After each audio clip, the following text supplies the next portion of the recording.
Sí, muy buenos días a todas y a todos. Es un gusto para mí poder moderar esta mesa. Me voy a permitir presentar a nuestros 3 participantes de este conversatorio, iniciando por la doctora Patricia Musalí Galante. Ella es egresada de la Facultad de Ciencias de la UNAM, en la licenciatura en Biología. Su trabajo de tesis lo realizó en el Instituto de Investigaciones Biomédicas en la UNAM. Posteriormente se incorporó a la Facultad de Medicina de la misma institución, fungiendo como coordinadora de investigación del Departamento de Biología Celular y Tisular. Durante este periodo desarrolló investigación en el área de toxicología ambiental, especialmente en la toxicidad en metales pesados en poblaciones humanas expuestas crónicamente y el uso de modelos animales para analizar los efectos de los metales a nivel genético y celular. Realizó estudios de maestría en la UNAM sobre el efecto de la exposición a arsénico mediante agua de consumo en una población mexicana. La doctora obtuvo el grado con mención honorífica y fue galardonada con la medalla Alfonso Caso al Mérito Universitario por realizar la mejor tesis de maestría en el área de ciencias biológicas. Posteriormente ingresó al doctorado en ciencias de la UNAM, adscrita al Departamento de Medicina Genómica y Toxicología Ambiental del Instituto de Investigaciones Biomédicas en colaboración con el CIVIC, en el cual analizó los efectos de los metales sobre parámetros poblaciones de animales que viven en los desechos mineros de Huautla, Morelos. Con este trabajo obtuvo el grado de doctora en ciencias con mención honorífica y nuevamente fue galardonada con la medalla Alfonso Caso. Realizó sus estudios postdoctorales en la UAM, ha desarrollado una nueva línea de investigación, ecotoxicología genética. Como resultado de su trayectoria académica, la doctora ha publicado 40 artículos científicos, todos ellos en revistas internacionales indizadas con factor de impacto, 10 capítulos de libro internacional y 1 nacional, así como ha contribuido a la formación de recursos humanos en el área de toxicología ambiental y ecotoxicología. El doctor Rosenberg Javier Romero Domínguez es ingeniero químico egresado de la Universidad Autónoma de Puebla, maestro en energía solar y doctor en ingeniería energética por la Universidad Nacional Autónoma de México, donde fue condecorado con la medalla Alfonso Caso al doctorante más distinguido de su generación. Es profesor investigador de tiempo completo en el Centro de Investigación de Ingeniería y Ciencias Aplicadas de la UAM, donde es líder del Laboratorio de Ingeniería Térmica Aplicada. Realiza investigaciones en ciclos termodinámicos desde 1996 y cuenta con 90 publicaciones indexadas en temas de energías renovables y sustentabilidad energética, más de 100 participaciones en congresos nacionales e internacionales que abordan temas del área de la energía renovable. Es revisor galardonado por la editorial Elsevier y el sistema de revisiones Publons en el Top 1% Global en el área de ingeniería en 2018. El doctor Romero dicta al menos 5 cursos curriculares anualmente a estudiantes de licenciatura, maestría y doctorado. Ha sido vicepresidente del Comité de Evaluación de Propuestas de CONACYT, Ciencia Básica en el Área 7, Ingeniería para Grupos de Investigación para Propuestas de Jóvenes Investigadores y también participó en los comités de evaluación de fronteras de la ciencia de evaluaciones trienales de los proyectos de cátedras del CONACYT hasta 2018. Trabaja sobre el cálculo de la eficiencia energética y el ahorro de energía. Aborda el diseño de los procesos energéticamente sustentables que considera como una tarea complicada y multidisciplinaria en la cual se deben considerar factores económicos, técnicos, ambientales y sociales para que un proceso químico o industrial pueda llevarse a cabo y satisfacer al menos una necesidad de la creciente población mundial. También les presento al doctor Germán Octavio López Riquelme. Sus intereses académicos son diversos, que se centran en la socioneurobiología de insectos sociales, la evolución social, la evolución de la cognición y la conciencia, la ética evolutiva y la filosofía de la ciencia. Su interés principal es entender cómo funcionan, se desarrollan y evolucionan las sociedades y los cerebros sociales y cómo estos se enfrentan a la complejidad del ambiente social.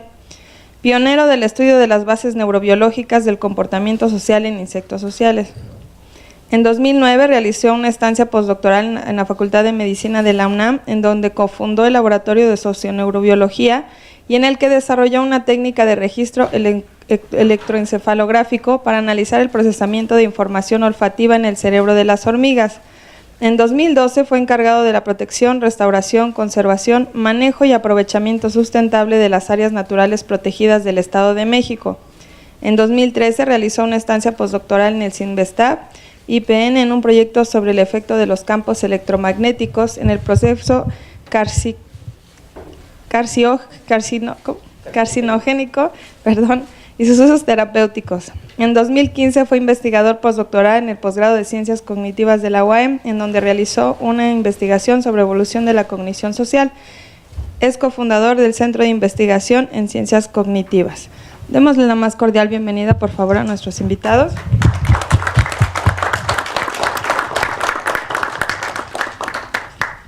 Bien, me voy a permitir dar lectura a la primera pregunta con la que vamos a iniciar este conversatorio. Posteriormente voy a dar el paso a cada uno de ustedes para que puedan dar la respuesta a cada una de ellas.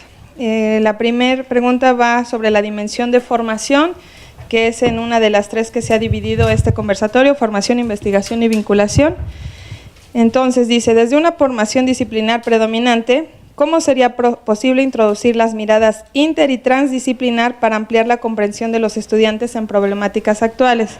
De inicio le voy a dar la palabra a la doctora y posteriormente vamos a ir rolando los turnos, ¿de acuerdo? Buenos días.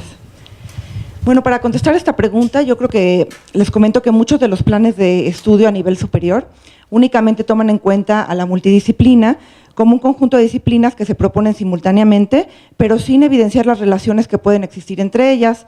Esto refleja un sistema de un solo nivel, con objetivos múltiples, pero sin cooperación entre ellos. Entonces, en la actualidad, en mi opinión, esta forma de enseñanza pues, es obsoleta. En el campo de la biología y específicamente en el área de investigaciones ambientales, se debe realizar la docencia primero desde la interdisciplina como antesala o preámbulo de la transdisciplina. Por ejemplo, un problema de contaminación de agua por metales y sus efectos sobre la salud humana. Desde la interdisciplina lo podemos ver desde las disciplinas de la ecología de poblaciones, la ecología de las comunidades, de ecosistemas, la toxicología ambiental, la biología celular, la genética, cuestiones de educación ambiental, legislación ambiental, etcétera. Y desde la transdisciplina, por ejemplo, podría ser desde la ingeniería, la educación, la psicología, la sociología, la misma biología, la química, etcétera. Y es justamente así que de esta forma el alumno puede comprender que tanto el análisis como las posibles soluciones a un problema de contaminación ambiental pueden ser y deben ser integrativas, globales y con un enfoque holístico. Es decir, para poder enseñar a los alumnos el abordaje de un problema ambiental, se empieza a estudiar la realidad de una manera integrada, relacionando teorías, métodos, prácticas, pero específicamente no ciencias, y posteriormente se recurre a la transdisciplinariedad para entonces sí integrar las ciencias, sus propósitos, sus fines, para estudiar la realidad de manera, otra vez les comento, global, integral, y no en cada una de sus partes. Sin embargo, el problema que yo considero aquí es que el docente solo es uno, y él o ella pues no son expertos en todos los temas para abordar un problema complejo. Por lo que creo que entonces el maestro debe impulsar y motivar al alumno a investigar por sí solo todos los posibles abordajes de un problema científico. También, por lo que el diseño curricular de estos programas educativos debería incluir la participación de investigadores de diferentes áreas del conocimiento, por lo que yo podría comentar que es muy importante impulsar todos los cursos que se hagan a manera de consorcios para que cada experto en el tema pueda abordar su tema y los alumnos vean la complejidad de un solo problema para poderlo abordar o dar posibles soluciones. Gracias. Gracias. Doctor Javier, por favor. Gracias, buenos días. Agradecer primero la invitación y después comento la parte de formación. Coincido con la doctora Patricia Musali en que los planes de estudios a nivel licenciatura están bastante enfocados, o como menciona la pregunta de formación, con una tendencia perfectamente centralizada. La parte de transdisciplina e interdisciplina se ve realmente restringida conforme al plan de estudios. Esto es por el diseño curricular que la Secretaría de Educación Pública típicamente determina cuáles porcentajes debe haber para cada una de las currículas, y existe un pequeño porcentaje que realmente es transdisciplinar. Si ustedes observan en el caso de ingenierías o en el caso de ciencias aplicadas del cual egreso, la formación es prácticamente del tipo científico. No existe como tal una incidencia en el área de sociales, en el área de comunicación. Entonces, el profesionista que egresa de este tipo de educación, pues es desafortunadamente, si me permiten el término, cuadrado. No alcanza a armonizarse con las personas con las cuales va a interactuar. Entonces, lo que hemos determinado durante varios ejercicios en el área de sustentabilidad, en los cuales se tiene incidencia en la parte social, la parte técnica y la parte ambiental, es que no existe un perfil completamente integral para ellos. Y eso depende, también coincido con lo que dijo la doctora Musali, en la que las personas que están integrándose a impartir un curso en los programas educativos tienen una formación única, no son todólogos, son expertos en una sola área. Y entonces el estudiante resulta bombardeado por diferentes personas específicas que no toman la armonización del curso previo o de los cursos que en ese semestre el estudiante tiene. Entonces, hemos determinado que existen 3 factores importantes para la formación. Uno, el plan de estudios. El plan de estudios, desafortunadamente, vuelvo a coincidir, no está atendiendo a una sustentabilidad, a una parte del ambiente o una parte transdisciplinar. No la alcanza a hacer. Tenemos planes de estudios que, aunque están en revisiones constantes, se siguen teniendo formaciones muy rígidas. Segundo punto, la parte del profesor que va a impactar en el proceso de enseñanza-aprendizaje. El profesor es desafortunadamente experto, ya lo mencioné, pero en este caso tampoco tiene las herramientas para ir a abordar formas de enseñanza que le permitan armonizarse con la edad del joven o del formando, ni tampoco actualizarse de forma pertinente. ¿Por cuáles razones? En ese instante la sociedad sería muy compleja de analizar cuáles son las condiciones por las cuales un profesor es profesor de alguna dependencia de educación superior pública. Es realmente muy complejo identificar si tenía la voluntad de ser investigador, si tenía la voluntad de ser docente, si tenía la voluntad de integrarse a la vida pública o privada, y entonces desconocemos realmente el perfil del docente. Ese es el segundo elemento, nuestro docente, el plan de estudios y finalmente el educando. ¿Cuál es el entorno en la que el estudiante es receptivo? Si el educando tiene que trabajar y estudiar, como muchas ocasiones ocurre, ¿cuál es el tiempo que le dedica a preguntarse cómo impactan o cómo inciden los diferentes cursos que está abordando? Y entonces tenemos que el problema de formación es un problema de fondo que tendría que estarse atacando no solo en este tipo de foros, sino en determinar cuáles son las tecnologías que permitirían optimizar los tiempos para tratar de armonizar los programas educativos, los participantes que son el educador y el educando. Gracias. Gracias, buenos días. Gracias por la invitación. ¿Sí se escucha? ¿Está bien? Gracias. Creo que estoy totalmente de acuerdo con mis colegas. Me gustaría añadir que creo que tendríamos que preguntarnos para qué necesitamos inter y transdisciplina, o sea, cuál es la coyuntura que nos lleva ahorita a que en esta época se fomente o se pretenda, se intente educar e investigar desde la interdisciplina y la transdisciplina. Creo que tenemos que ser claros que la realidad es una y evidentemente abordarla es sumamente complejo.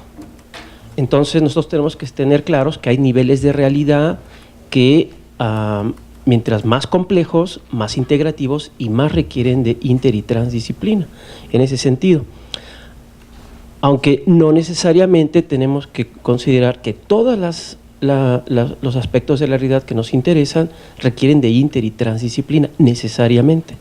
Pienso, por ejemplo, en algunos de mis colegas físicos que estudian, por ejemplo, la dispersión de la luz en coloides o algunos otros aspectos físicos.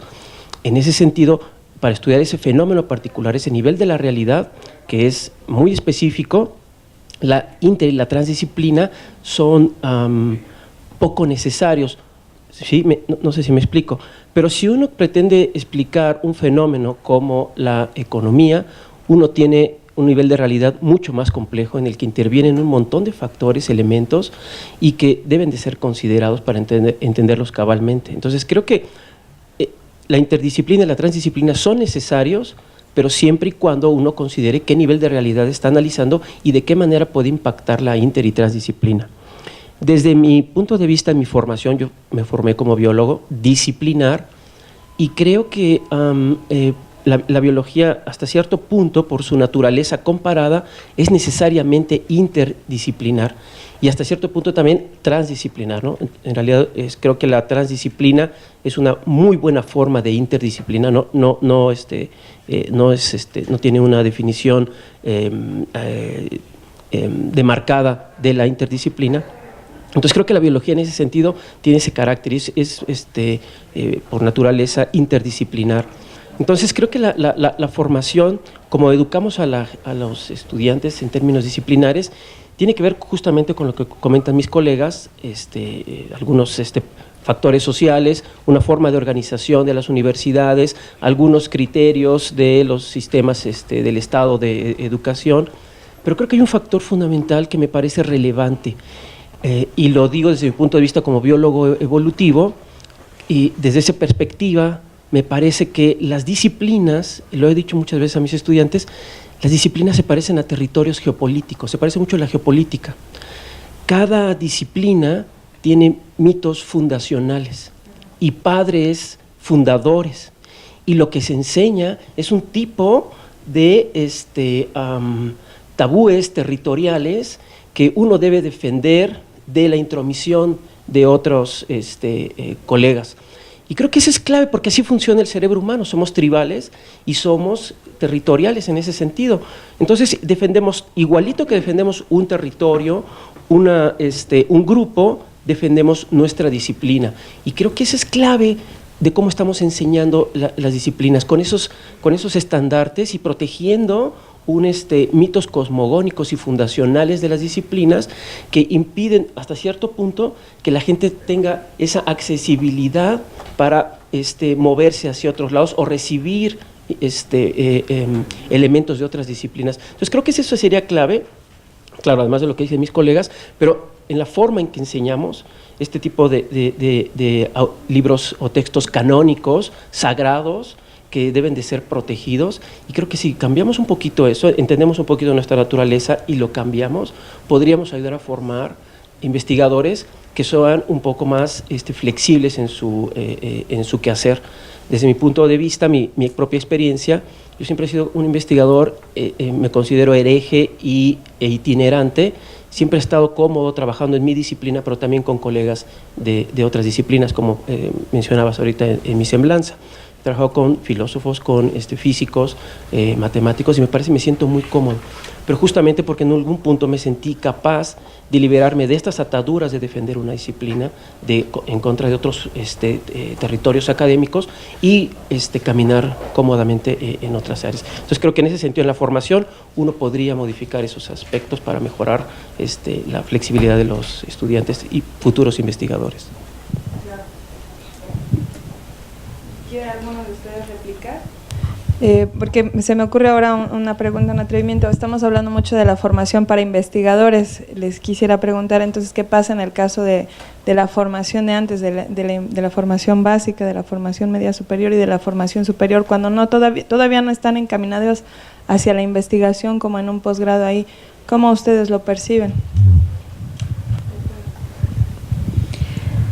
También lo percibo que realmente no existe en esta transversalidad a la hora de enseñar, en la enseñanza básica, realmente no existe. Es muy difícil, pero sí nosotros, por ejemplo, desde el quehacer universitario, podemos hacer programas de divulgación científica y de educación ambiental que tienen que ver mucho hacia este público de edades pequeñas, hacia el público infantil, los niños, que sí puede llegar justamente con un lenguaje apropiado, ¿no? Hay muchos eventos y muchas publicaciones de divulgación que van dirigidas a los niños. Entonces, si realmente la educación básica aún no es así, nosotros desde la universidad podríamos llegarles desde este tipo de eventos y este tipo de publicaciones. Sí, gracias. Me hice un par de notas sobre lo que nuestro colega comenta y me parece bastante importante el considerar que existe una parte de especificaciones para el área de investigación. Es cierto, una persona que se dedica a generar conocimiento es diferente su formación a alguien que está frente a un grupo de estudiantes de primaria de nivel básico, eso es evidente.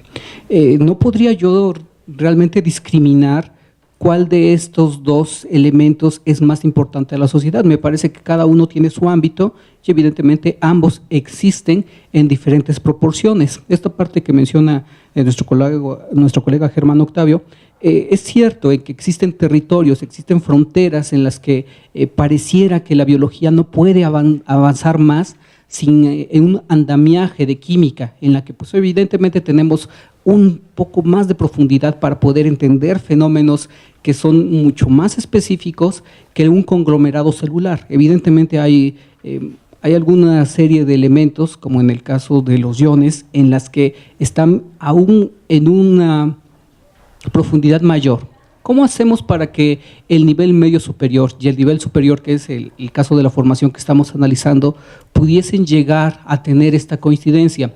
Me parece que la parte formativa del profesor debería de ser nuevamente enfocada a esta transdisciplinaridad. Nuestro colega nos dice que en este instante no se podría entender por qué estamos buscándola, por qué estamos tratando de encontrar que exista una inter y una transdisciplinaridad. Pareciera que la sociedad en este instante no está ubicando que el ser es integral y que entonces voy a formar un físico y desde el principio estoy ubicando quiénes son los potenciales y los genero dentro de una estructura dogmática, una estructura territorial, tribal prácticamente, para que sea el mejor físico. Sin embargo, ¿cuál es la incidencia de ese físico en la sociedad? Eventualmente él come, desayuna con personas que no son físicos. Entonces, me parece aquí que hace falta una sensibilidad del profesor de primaria en la que dice, ok, tú puedes ser el mejor físico, pero todos los días vas a ir a comer en algún instante y vas a tener que convivir, y ahí es donde tendría que existir no solamente la convivencia social, sino también el entender, el ser empático con aquellas personas que no son de tu territorio como tal. Entonces me parece que hace falta una reflexión muy profunda de la sociedad hacia dónde queremos formar a nuestros seres. Sí, de acuerdo, creo que justamente ese es en los niveles más básicos. Creo que tenemos que soslayar o evitar justamente esta educación dogmática y sembrar esa semilla, ¿no?, de que uno tiene que formarse con una disciplina y solamente quedarse ahí. Y creo que hay algunos conceptos que son transversales para evitar esto, o para mejorar la perspectiva. Y creo que uno tiene que enseñar a los chicos, al menos es lo que yo hago con mi hija, es tratar de mostrarles que la realidad es una, ¿no?, y que epistemológicamente no la podemos asir, ¿no?, completa, que en efecto hasta cierto punto las disciplinas son una forma heurística de asir la realidad, pero uno no debe confundir que la epistemología, no debe confundir la epistemología con la ontología. O sea, la realidad, o sea, el ontos en realidad no está fragmentado, es continuo. Y si uno de alguna manera, enseñando ciencias naturales, ciencias sociales, que son, desde mi punto de vista, los que tienen los ejes transversales fundamentales para romper estas fronteras, uno puede enseñar que justamente la realidad es una y puede llegar a ser sumamente compleja y no se puede asir desde una sola disciplina, una sola perspectiva. Uno heurísticamente parte de una disciplina, un pedacito de realidad para entenderla, un nivel muy particular de realidad, pero debe de entender que, como mencionaba yo hace rato, niveles más crecientes de complejidad requieren un montón de otras perspectivas para poderlas comprender un poco más cabalmente y explicar fenómenos. Recuerdo la lectura de uno de los biólogos más relevantes de esta época, Edward Wilson, que comentaba que, por ejemplo, para un buen biólogo, un buen investigador, debe de conocer 3 niveles de realidad en términos muy, muy profundos.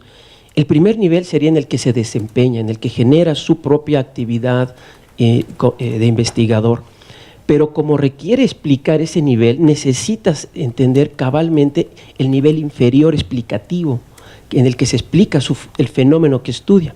Pero además debe de ser capaz de dominar el nivel superior, al cual su disciplina es el nivel explicativo, ¿sí? Entonces, esa es una forma de integración y una perspectiva que ya empieza a ser interdisciplinar. Uno sabe cuál es la repercusión de sus propios descubrimientos en su nivel académico y cuál es la relevancia. Entonces uno ve un mapa un poco más grande y es capaz de interactuar y salir y empezar a pisar otros terrenos académicos geopolíticos, ¿no? ¿Existe alguna participación de parte del público hacia esta pregunta sobre formación que quieran hacer a nuestro grupo de investigadores? ¿No? Ok, muchas gracias. Vamos a pasar a la segunda pregunta sobre investigación. ¿Cuáles son las dificultades para diseñar proyectos interdisciplinares o transdisciplinares con otros profesores o investigadores de su unidad académica o centro de adscripción y con otros espacios de investigación? Le voy a dar ahora de inicio la palabra al doctor Javier para que él pueda contestar de inicio y vamos a ir rolando. Muchas gracias. Agradezco el cambio de orden. En el caso de los sistemas de investigación del país, como tal, existen unos lineamientos para que alguien pueda generar un proyecto, es decir, la parte medular como tal para establecer un proyecto en la consecución de realizar una investigación, sea con recursos financiados o de forma independiente con los recursos ya adquiridos, metodológicamente ya está establecida. Difícilmente alguien va a poder realizar algo diferente a lo que establece un método científico, difícilmente. No digo que pudiera no ocurrir, pudiera sí ocurrir, depende de muchas condiciones. Sin embargo, como ya está establecido cuáles son los pasos con los cuales un par te puede evaluar para determinar si tus resultados cumplen con una rigurosidad que te permita hacer la replicación del proceso para obtener exactamente los mismos resultados en cualquier condición que tú establecieras, es difícil de establecer con quienes vas a trabajar que no sepan del tema. Ese es un primer problema en la que tengo que encontrar un par que sepa lo que quiero realizar.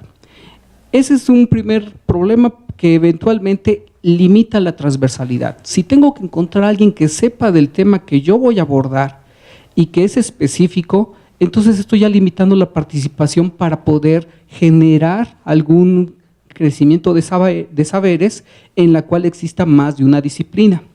Y sobre todo que cuando se someta ese proyecto a un par que lo vaya a evaluar para obtener financiamiento, no insisto, puede ser que ese par también sepa solamente del tema particular en el cual se está haciendo la consecución del recurso o de la aceptación de los resultados o el evaluar la publicación de los resultados. Toda esta parte como tal quedan alineados. Entonces la parte de la investigación realmente es muy complicada de tratar de integrar a más de una disciplina. No es imposible, evidentemente sí existen procesos disciplinares, incluso en la parte de la evaluación del Consejo Nacional de Ciencia y Tecnología hay unas partes de evaluaciones en las que se consideran proyectos multidisciplinarios. Es una etiqueta que utiliza el Consejo Nacional de Ciencia y Tecnología en la que existen más de una disciplina.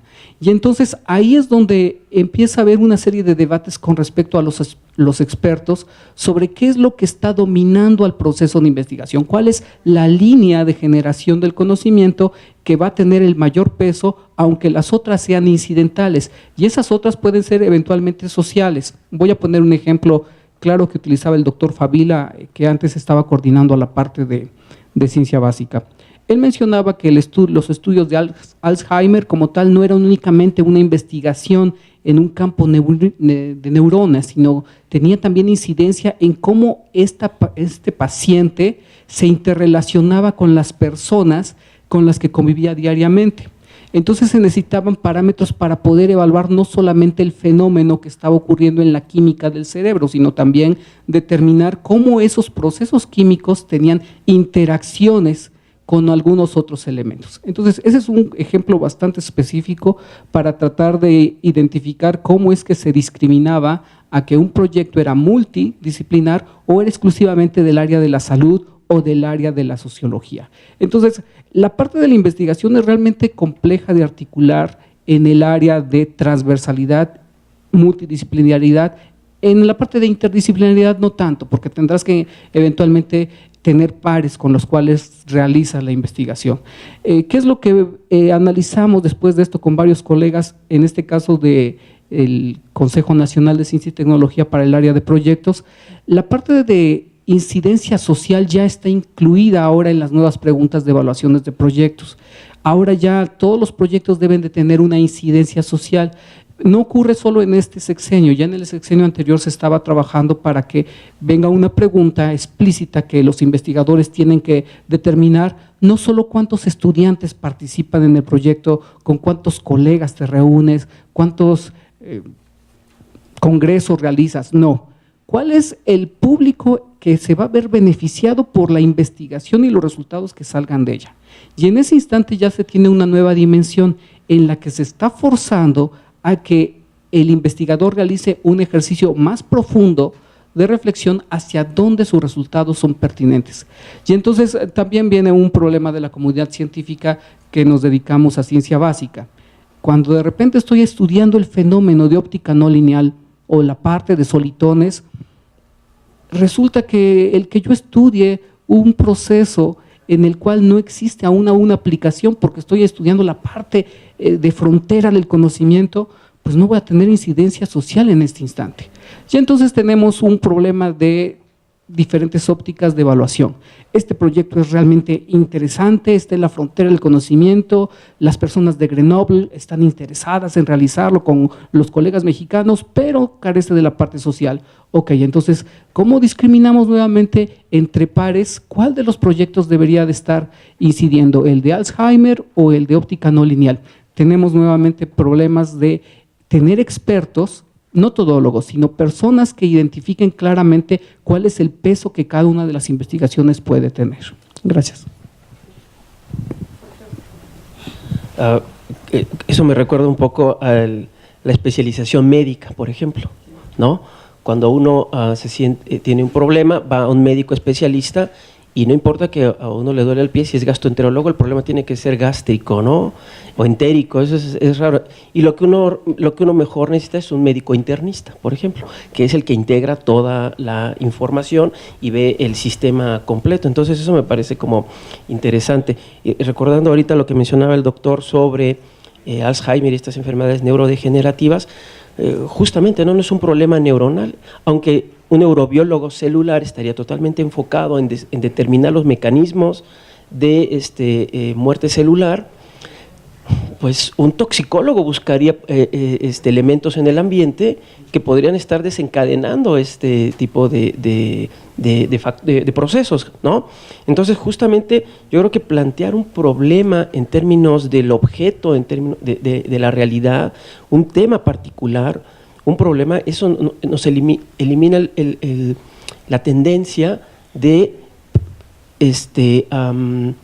a probar hipótesis. Nosotros no queremos probar hipótesis, ni defender hipótesis, ni teorías, lo que queremos es conocer la realidad. Y si planteamos los problemas así y los proyectos de esta manera, yo creo que eliminamos este sesgo de que este tema es de psicólogos, ¿no? O sea, uno no tiene que probar una hipótesis o una teoría psicológica o un modelo psicológico, sino un problema particular.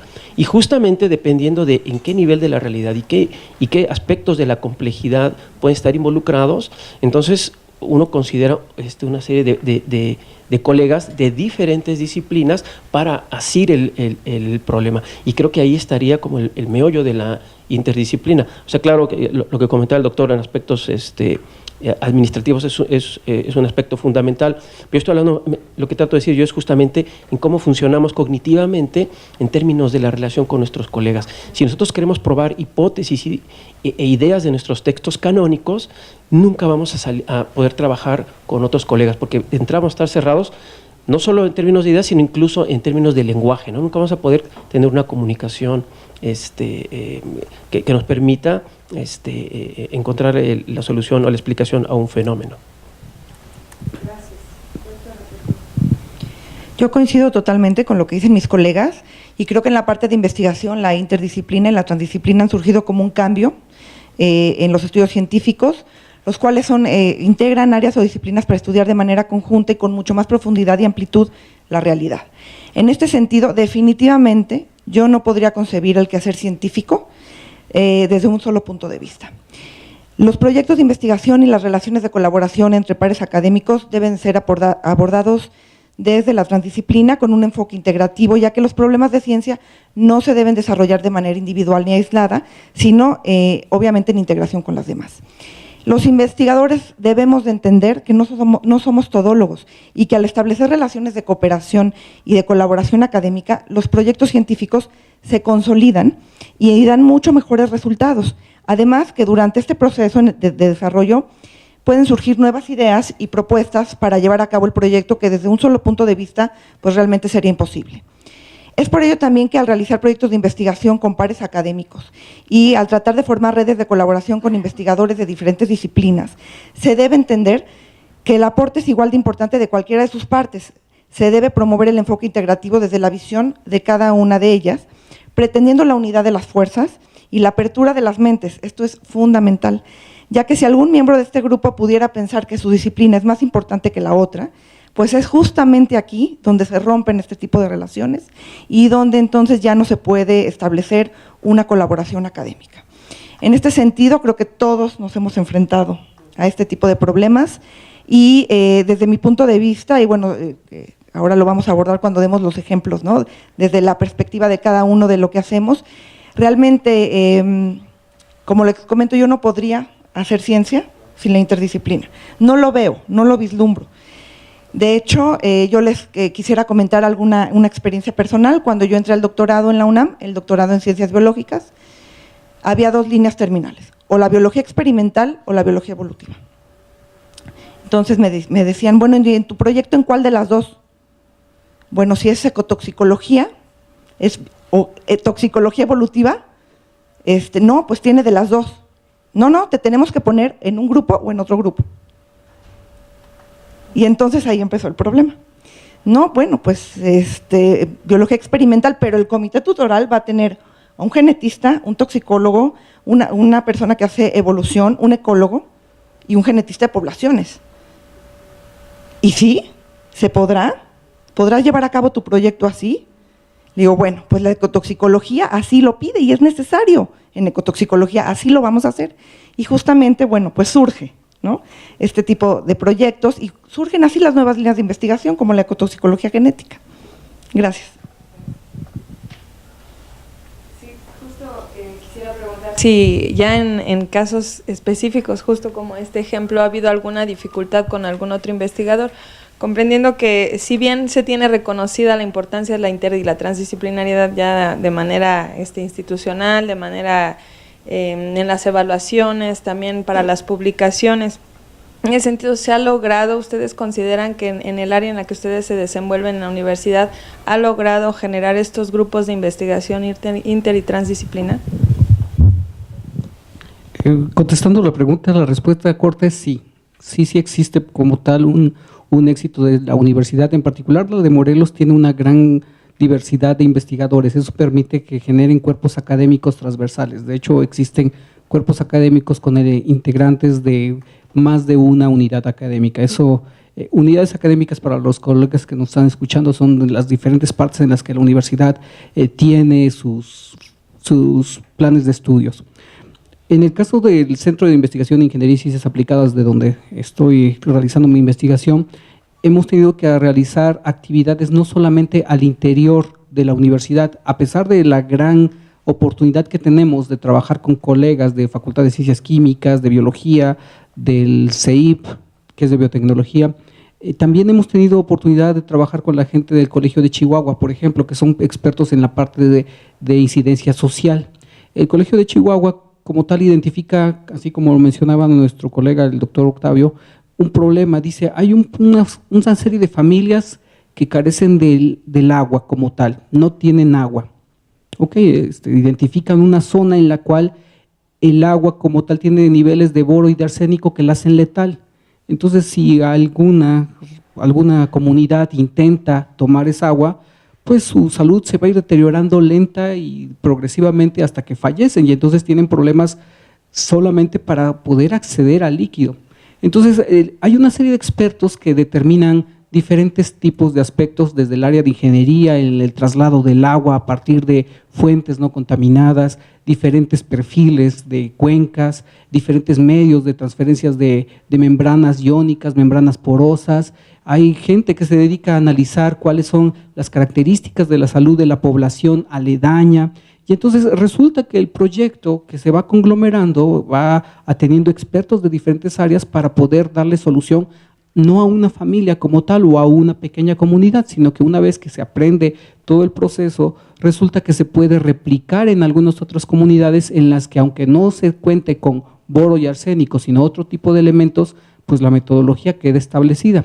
Entonces, en ese aspecto creo que el SICAP lo ha logrado hacer, no solo en este ejemplo, ha realizado varios otros ejemplos de colaboraciones con gente de Alemania para poder resolver cuestiones específicas de Morelos, ha resuelto también con gente de Grenoble cuestiones específicas para las empresas que están en Cuautla, etcétera. Entonces sí existe como tal una necesidad real de resolución de problemas con transdisciplinaridad.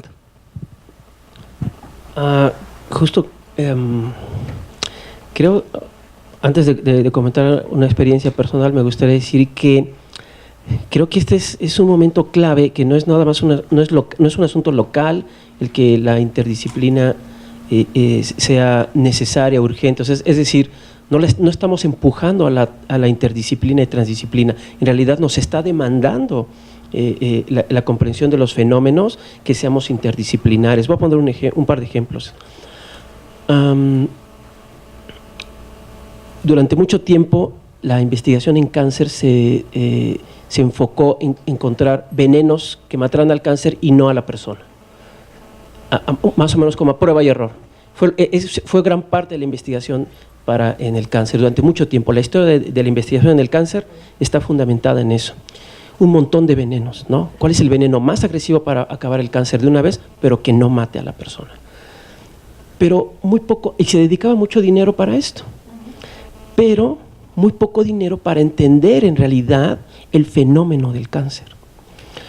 Y ahora lo que nosotros vemos en el estudio del cáncer es un montón de investigadores de disciplinas tan distantes y tan sorprendentes, que hacen aportaciones sobre el entendimiento de este mal, que además constituye uno de los problemas de Estado serios. Es decir, se destinan un montón de recursos para no en medicina preventiva, ¿no?, sino en medicina curativa, y eso es serio, ¿no?, porque se destina un montón de dinero.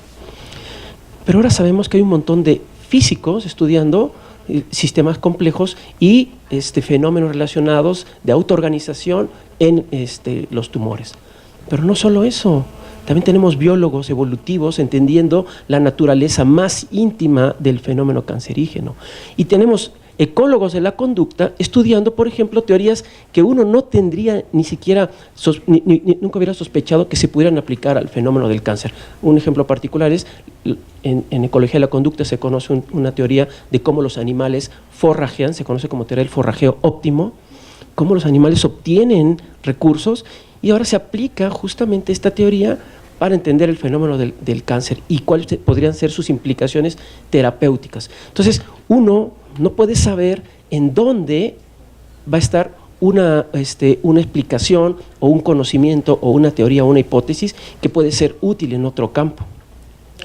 Lo que quiero decir justamente es que uno de los pecados que tenemos en los sistemas científicos y de apoyo otorgamiento de recursos a los proyectos científicos es que parece que estos deben de ser aplicados, y uno tiene que inventar la aplicación de su proyecto raro, ¿no?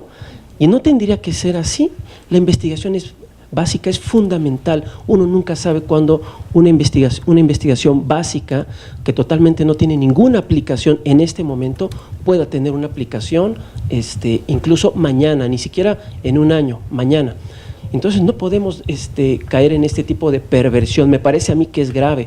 Uno tendría que tener la libertad de hacer investigación básica, porque justamente lo que hacemos es entender un fenómeno en diferentes niveles integrativos y de complejidad. Entonces creo que eso sería como particularmente clave. Mi último ejemplo es, mi principal modelo de investigación son los insectos sociales. Y uno pensaría que estos bichos son una curiosidad, un interés particular, y soy afortunado porque sigo siendo niño jugando con las hormigas y molestándolas en el hormiguero, y que no va a tener una repercusión importante en lo que hacemos. Les voy a comentar que ahora sabemos que en esta sociedad hay niveles de cognición, ¿sí? Niveles en los que se integra información diferente. Y lo que hace un individuo particular no necesariamente refleja lo que hace la colectividad. Y estamos como el sueño de nuestros antiguos nuestros anteriores mirmecólogos soñaban con explicar el fenómeno del cerebro utilizando a los insectos sociales. Y ahora sabemos que sí. Sabemos ahora que las colectividades tienen memorias que los individuos que la componen no tienen. Entonces estamos entendiendo apenas cómo funciona un sistema tan complejo y que puede explicar incluso fenómenos, ¿sí? en neurociencia, por ejemplo, que no teníamos idea que podrían ser explicativos en ese nivel. Entonces creo que, ya para resumir, nosotros en nuestro Centro de Ciencias Cognitivas estamos acostumbrados a trabajar con colegas de diversas áreas y justamente para tener este tipo de aproximaciones. No es fácil, ¿no? Pero es un esfuerzo que nosotros tenemos y hasta ahora ha resultado bastante exitoso. De acuerdo. ¿Hay alguna intervención sobre...? Sí, por favor. Sí, yo soy Ulises Sánchez, soy biólogo de formación. Es interesante la interdisciplina y la transdisciplina desde el punto de vista de una formación de ciencias, porque resulta que el doctor, Germán, nos hablaba de mundos y de niveles explicativos, fenomenológico, explicativo, etcétera. Pero a mí no me hablaron de eso hasta mucho tiempo después, ¿no? Vaya, ni siquiera en posgrado. Solito lo descubres, ¿no? Oh, sí, exacto. Y y sí es algo que uno dice, bueno, ¿por qué no sabía yo esto? Vaya, sí lo sabes, pero lo sabes como implícito y no explícito, ¿no? Que es algo que sí genera una gran diferencia. El punto es, si uno hace investigación básica, uno puede localizar la investigación básica en este tipo de niveles. Y si uno pasa de la investigación básica a la interdisciplina o a la transdisciplina, por ejemplo, ya decían que la bioinformática es un ejemplo de transdisciplina, ¿no? Yo diría que la protección ambiental también lo es. Pero bueno, el chiste es que curiosamente yo he estado involucrado con las dos, por alguna razón, durante algún tiempo. Y nunca vi que siempre, por supuesto, siempre hay la diferencia entre ciencia básica y ciencia aplicada, pero nunca vi como la ciencia básica realmente se relaciona con esto a través de ser esa disciplina, la ciencia básica, más otras disciplinas, y entonces completar un conocimiento que sirve de manera insospechada a una sola disciplina, ¿no? Entonces eso me llama poderosamente la atención, porque no lo tenemos en nuestros planes de estudio. Es decir, no estamos preparando a la gente para que haga ni ni mucho menos transdisciplina, sino que estamos preparándolos para que hagan disciplina, y de ahí ellos solos, tal vez con mucha suerte, buscan su camino a la interdisciplina. Gracias. No, bien. ¿Quisiera comentar algo al respecto? ¿Vamos bien de tiempo? No sé Sí, vamos. Justamente estoy de acuerdo, ¿no? O sea, todas estas ideas, no sé si mis colegas también, nadie nos las enseña. O sea, esta forma de cómo abordamos los fenómenos no se enseñan en una licenciatura, por ejemplo. Y es un proceso formativo, como decía yo, es un proceso formativo que parece un poquito adoctrinamiento. No por el conocimiento, sino por el fundamentalismo de lo que estamos enseñando y cómo enseñamos a abordar y entender un fenómeno natural. Y yo creo que justamente lo que tenemos que hacer es explicar la filosofía de nuestro propio disciplina, ¿no? ¿Cuál es la epistemología, de qué manera estamos haciendo la realidad. O sea, yo no creo que la filosofía sea una disciplina aislada, ¿no? Creo que todas las disciplinas conforman una filosofía unificada, ¿sí? O sea, toda disciplina experimental, o sea, empírica, factual, toda ciencia factual, es una forma de filosofía empírica. Construye algo que yo defino filosofía como una justificación discursiva de un modelo del mundo, que puede ser empírico o no. Por eso tenemos un montón de filosofías. Tenemos filosofía budista, filosofía católica, en fin.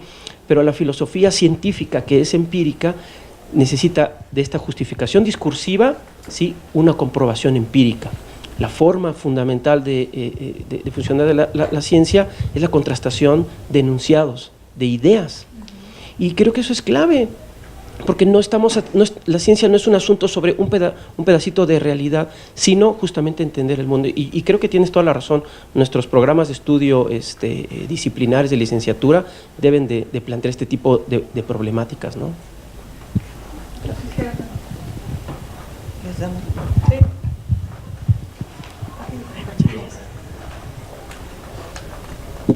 Ay, bueno, ya qué bueno que lo dicen, porque ayer la filósofa lo dijo muy bien, pero nos quedó un poco no tan claro el papel de la filosofía, ¿no? Ella decía que era como una ciencia parásita, ¿no?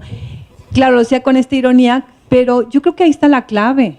O sea, y no es que yo venga de ese gremio, pero es que hay que defender la filosofía como un principio básico de el espíritu crítico, de la conciencia crítica y el trabajo analítico en los alumnos. No es que seamos todólogos, pero si tú tienes esta raíz desde el principio, desde el primer semestre, estén trabajando con este pensamiento, pues ya van a ir buscando, como ayer se decía también, la investigación, van a ir buscando cómo completar el conocimiento. Pero el problema fundamental, yo creo, es que no está diseñado ningún programa para que los alumnos piensen. Entonces, ahí tenemos que todos abrevar, es decir, hay que enseñarlos a pensar, porque en este momento, siglo XXI, ya no es un problema de información, la información se tiene. Entonces, yo creo que para salvar los ámbitos universitarios tendríamos que sí compartir el asunto de enseñar a pensar, que sí se enseña en el sentido de acompañarlos a pensar y dialogar. O sea, que muchas materias, yo insisto, que mucho del tiempo de escuela debería estar aquí, en más coloquio y menos salón de clase, ¿no? Porque esa interdisciplina la van a aprender aquí, con ustedes, con estos grupos, no con el maestro tantas horas, ahí metidos como en un horno, ya el concepto universitario está agotado, pero no el diálogo. Y yo creo que es aquí donde se empieza esta otra transformación, ¿no? Gracias. Bueno, yo creo que no podríamos ser en algunos puntos tan tajantes, es decir, en que no se enseña actualmente. Yo creo que sí, en los salones de clase hay muchas asignaturas donde sí se enseña de manera mucho más amplia. Y entonces como que vamos a caer como ahorita de ser, no se enseña y a partir de ahora se va a buscar. No, no es cierto. Se ha buscado durante muchos años. Yo creo que tiene que ver también del profesor. Y es cada uno de los profesores cómo ha sido su trayectoria académica, que como ya lo habían mencionado, puede ser desde la parte muy particular, muy merística de un proyecto, hasta tener un enfoque holístico. Y ese enfoque mucho más grande le va a permitir transmitir a los alumnos justo lo que está de vanguardia, porque es lo que se quiere transmitir al alumnado, ¿no? ¿Cuáles son las nuevas líneas de investigación? ¿Qué se le está apostando? Como decían bien, si lo de CONACYT, lo de cuerpos académicos o redes de investigaciones. Yo creo que hacia allá se está yendo y no se está quedando y no están aislados y los alumnos se les está cobijando y se les está llevando. No todos, por supuesto, porque tampoco podemos llegar a que, sí, ahora todos los que creen todas las asignaturas se está haciendo esto. No, claro que no. Pero yo a mí sí me gustaría, bueno, eso porque sí creo que sí se está dando, ¿no? Pero a mí me hubiera gustado también que abordaran más esa parte que comentaron, y es cómo se está llevando esta investigación dentro al interior de su centro de investigación, con sus pares académicos, ¿no? Cómo se forman los cuerpos académicos, cómo se forman las redes y qué también son recibidos. Y también aquellos investigadores que son muy, hacen investigación muy básica, muy particular, pues que también están en todo su derecho, porque eso Si hay gente que ya lleva 30 años haciendo esa investigación, no lo van a cambiar, ¿sí? Pero sí, claro, la investigación que está generando puede repercutir de manera muy positiva para un colega que tenga una visión mucho más amplia. Y a mí me gustaría también esa parte del liderazgo, porque si bien es un proyecto integrativo, multidisciplinario, ¿quién lo va a llevar? Porque tiene que haber una pregunta donde vas a invitar al geólogo, al físico, al matemático, pero si no llevan un objetivo en común, se pueden perder, y se pueden perder en esa parte de egos, ¿sí? ¿Cuál es la parte que debería de estar dominando el proyecto? Entonces ahí sí también se genera todo un, se me hace muy complejo, ¿no? Entonces si algo de eso nos pudieran platicar sería maravilloso. ¿Alguien que quiera contar? Sí, claro. Sí, no, yo nada más quisiera aclarar que en efecto tienes razón. No digo que no ocurra, lo que digo es que los planes de estudio lo consideran poco, esta perspectiva. O sea, no está en un plan de estudios disciplinar asignaturas o foros que fomenten esta integración. Nosotros en nuestro centro tenemos un foro de investigación justamente en el que nuestros colegas de diversas disciplinas están presentes, los profesores y los estudiantes presentan sus avances de tesis. Y entonces esto es enriquecedor porque justamente lo que no veía el estudiante desde una disciplina, por ejemplo, lo ven colegas desde otra disciplina y hacen una aportación y enriquecen el propio trabajo. En nuestro centro, nuestros posgrados, maestría y doctorado, están diseñados de tal manera que el comité tutorial debe estar formado al menos por por miembros de 2 disciplinas distintas, ¿no? Entonces es como una forma de fomentar y formar a los chicos con una perspectiva interdisciplinar, ¿no? Entonces, en efecto, sí se lleva a cabo, pero en general, o sea, yo me formé como biólogo y en mi formación las asignaturas o había pocas oportunidades para tener este tipo de interacción, y justamente es eso a lo que yo me refería. Y creo que necesitamos, como decía ahorita la doctora, la filósofa, que necesitamos filosofía en todas nuestras carreras científicas o de investigación. No podemos hacer ciencia sin filosofía. Estamos en un error si consideramos que hacemos ciencia sin filosofía, porque la propia ciencia, el propio cuerpo de conocimiento teórico, empírico, es una forma de filosofía. Yo me considero más que biólogo un filósofo natural, por ejemplo, en ese sentido, ¿no? Como nuestros antiguos filósofos naturales. Entonces, bueno, es mi opinión, mi comentario. ¿Alguien más quiere comentar? Yo quisiera comentar de los cuerpos académicos. Ahora, tanto CONACYT como la SEP nos está todo el tiempo induciendo a formar estos grupos de investigación transdisciplinarios, formando cuerpos académicos y redes de colaboración académica. Lo que en este aspecto se plantea es que en cada cuerpo académico haya un líder, y este líder, en conjunto con sus colegas, formen las líneas de generación y aplicación del conocimiento de cada cuerpo académico. Es decir, es muy complejo, como decía en el problema, pero así se acota un poco más cuando se ponen estas líneas de generación y aplicación del conocimiento de cada cuerpo académico, integrando los conocimientos de todos sus miembros. Entonces, hasta el poner el nombre a un solo cuerpo académico con 5 o 6 miembros de distintas disciplinas es toda una discusión al interior de los cuerpos académicos, pero se llegan a acuerdos y se establece el nombre, se establece el líder del cuerpo académico y las líneas de aplicación. Y entonces es así como vamos aterrizando las ideas que tenemos y sería el eje rector de la investigación transdisciplinar. Muchas gracias. Vamos a pasar a la tercera pregunta sobre la dimensión de vinculación. Desde su área, ¿qué problemática institucional, local, regional o nacional tiene identificada que pueda ser abordada desde una perspectiva inter o transdisciplinar? En esta ocasión la ronda toca la palabra de inicio al doctor Octavio. Gracias. Okay, bueno, gracias. Creo que me he quedado mucho con el micrófono, mucho tiempo. Sí, justamente creo que esa es una pregunta fundamental, ¿no? ¿De qué manera nuestra investigación básica, que nada más para aclarar, la investigación básica no significa que sea disciplinar, puede ser interdisciplinar o transdisciplinar la investigación básica, de qué manera nosotros podemos hacer preguntas que incidan en la sociedad de alguna de las maneras posibles, ¿no? Y creo que, aunque no tenemos por qué abandonar la ciencia básica ni disfrazarla de ciencia aplicada o de tecnología, no tendríamos por qué hacer eso, creo que sí es fundamental, como decía yo hace rato, que en nuestro nivel en el que nos desempeñamos tengamos una idea de cómo puede impactar nuestro conocimiento en una disciplina en la cual somos nosotros el nivel de explicación. Y creo que es un buen ejercicio para saber de qué manera podría tener repercusiones sociales, por ejemplo, ¿no? Nosotros en nuestro centro estamos fomentando que los chicos traten de plantear proyectos, no necesariamente de ciencia básica, sino que tengan algún tipo de aplicabilidad, ¿no? Entonces estamos tratando de desarrollar, por ejemplo, algún tipo de tecnología cognitiva, algún tipo de problemática que pueda tener alguna repercusión en el ambiente, en la sociedad. Por ejemplo, una de las líneas que nosotros trabajamos es la evolución de la moral, ¿no? Y justamente eso puede tener implicaciones, o sea, de hecho la propia neurociencia puede tener implicaciones sociales serias, ¿no? El hecho de que uno sepa de que tenemos procesos determinados y causales nos puede quitar responsabilidad moral y ética y legal, y eso es complicado, ¿no?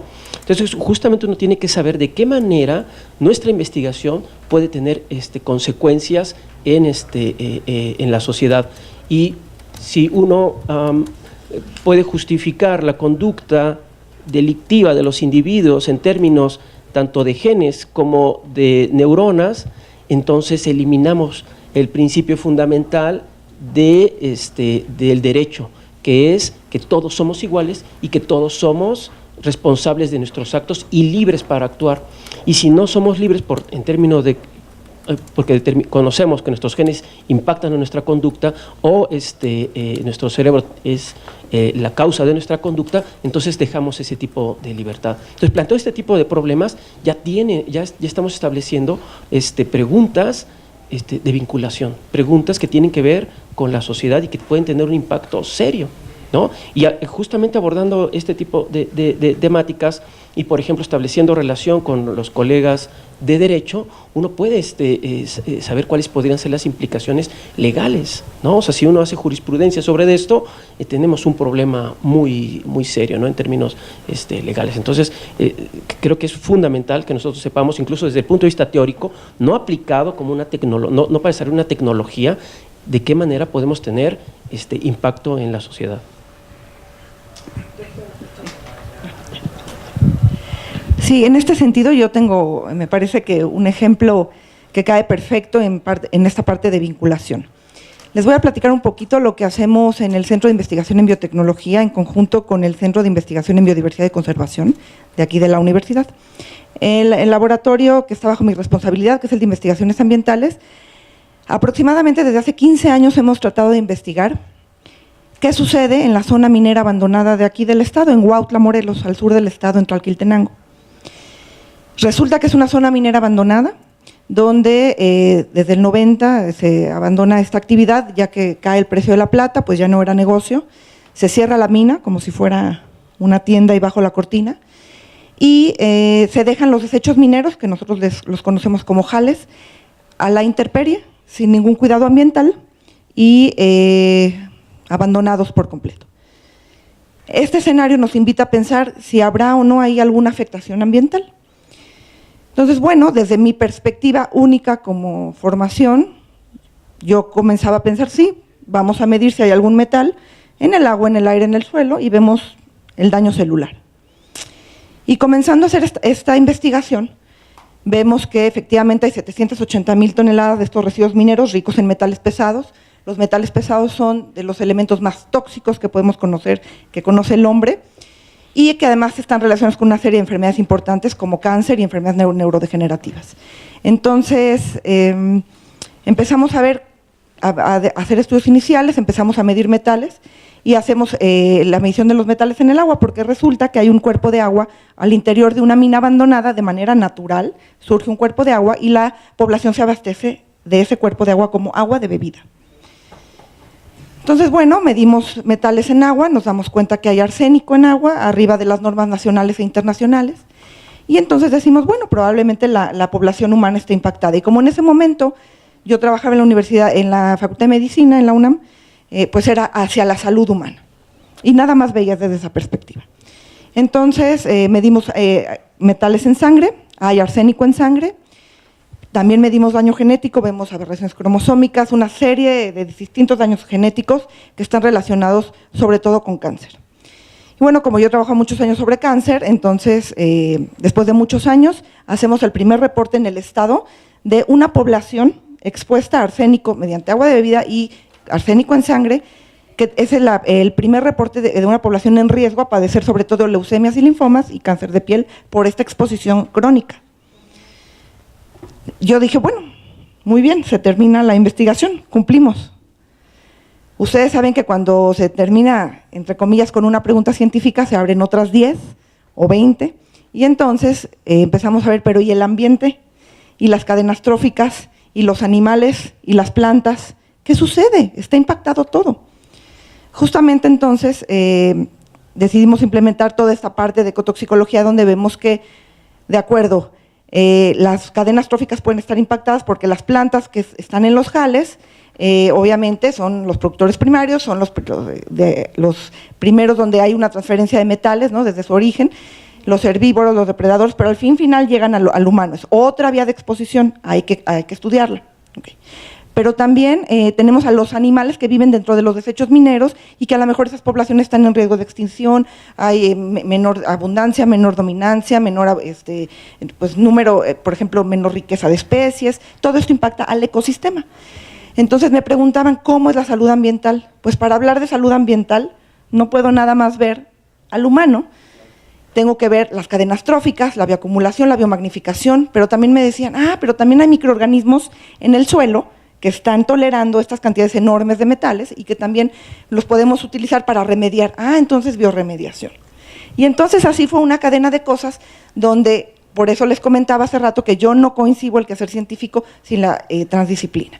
Entonces, gente que trabaja con bacterias, y es el ejemplo justo del propio laboratorio de investigaciones ambientales. No me dejarán mentir mis alumnos que aquí están. Hay gente que trabaja con bacterias, hay gente que trabaja con plantas hiperacumuladoras de metales para biorremediar, hay gente que trabaja haciendo biofiltros, hay gente que trabaja con ratones y mamíferos pequeños que están al interior de los jales. ¿Y qué está sucediendo con estas poblaciones? Que si hay endogamia, si hay menor diversidad genética, etcétera, vemos varias cosas. Y entonces también daño celular, vemos muerte celular, daño a las membranas, o sea, realmente desde un efecto molecular hasta un efecto ecosistémico, es decir, desde las moléculas hasta los ecosistemas. Y es justo el tenor siempre de nuestros trabajos, es de las moléculas a los ecosistemas. Entonces, bueno, creo que es un ejemplo importante donde cabe todo esto, y además para dar soluciones o poder mitigar estos efectos tan nocivos de los metales pesados y la exposición, pues hay que hablar con la comunidad. ¿Y quién nos enseñó eso? ¿Y cómo les decimos a la comunidad rural o a las personas que viven en zonas marginadas? Le vamos a decir, pues, la apoptosis y el daño genético de las… Pues claro que no. ¿Cómo lo abordamos? ¿Cómo les decimos? ¿Cómo hablamos con los presidentes municipales? ¿Cómo vemos el derecho ambiental, la legislación? No estamos preparados para eso. Por eso es muy importante la conformación de cuerpos académicos, de redes temáticas, y el decir, yo hago esto, tú haces lo otro, y es una cadena. Y de verdad hemos tenido excelentes resultados, porque han salido proyectos realmente muy reconocidos, porque se abarca todo, desde la célula hasta el ecosistema con impacto social. Sí, gracias.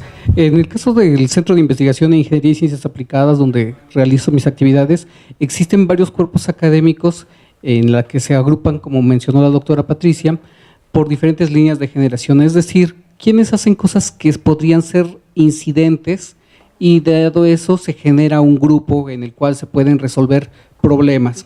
No todos los problemas que se resuelven son apoyados por financiamiento externo, eso también es algo interesante. Se resuelven problemas que viene alguna empresa, tiene un problema particular para una medición que podemos realizar en el microscopio atómico y entonces se hace la medición para el proceso, se les recomienda cómo generar todo el proceso químico para que su producto como tal cumpla las especificaciones y se le resuelve. Entonces digamos que ahí hay una vinculación de forma natural, dado que existe una gran incidencia de ingeniería en el centro.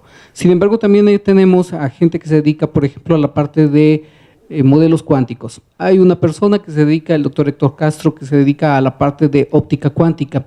Y entonces es algo completamente de ciencia básica, no como tal tiene una aplicación inmediata, en ese instante no la tiene, y el proceso de cómputo con el cual se tiene que realizar para poder obtener los resultados, pues pocas personas dentro de la UAM lo podrían hacer, entonces él también se ha tenido que vincular con gente del Instituto Nacional de Astrofísica, Óptica y Electrónica, el INAOE, que está razonablemente cerca en Puebla, para poder realizar sus vinculaciones. ¿Qué se obtiene de este tipo de vinculaciones entre la industria, los grupos académicos y las otras instituciones de educación superior? Pues evidentemente redes.